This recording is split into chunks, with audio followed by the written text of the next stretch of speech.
On appelle électrons de valence les électrons qui se retrouvent sur le dernier niveau électronique, c'est-à-dire celui qui est le plus éloigné du noyau. On s'intéresse particulièrement à ces électrons en chimie car comme ils sont éloignés du noyau, ils sont moins retenus par ce dernier, donc beaucoup plus faciles à arracher.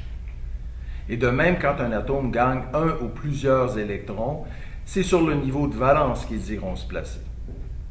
Quand on sait que toutes les réactions chimiques impliquent des partages ou des transferts d'électrons, on saisit mieux l'importance de comprendre ce que sont les électrons de valence.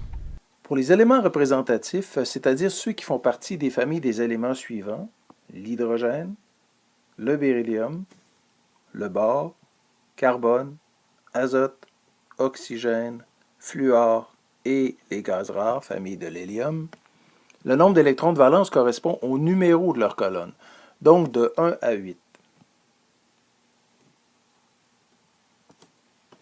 À l'exception de l'hélium, toutefois, qui lui n'a que 2 électrons de valence, contrairement aux autres gaz rares de la colonne qui ont 8 électrons de valence.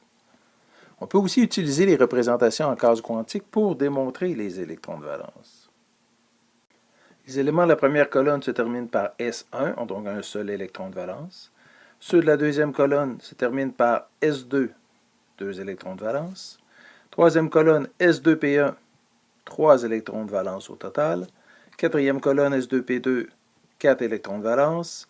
S2P3 pour la cinquième colonne, 5 électrons de valence au total. Sixième colonne, S2P4, 6 électrons de valence. Septième colonne, S2P5, 7 électrons de valence. Et huitième colonne, à l'exception de l'hélium, 8 électrons de valence. Remarquez qu'en additionnant les nombres qui sont en exposant, par exemple S2P2, 2 et 2 font 4, ce qui nous donne le nombre total d'électrons de valence. S2P3, 2 et 3 fait 5, 2 et 4 font 6 ici, et ainsi de suite.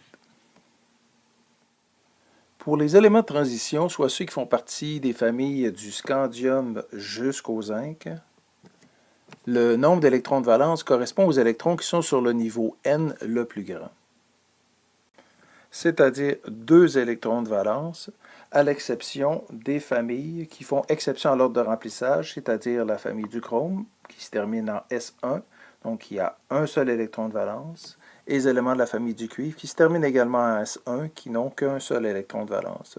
Tous les autres, se terminant en S2, ont 2 électrons de valence.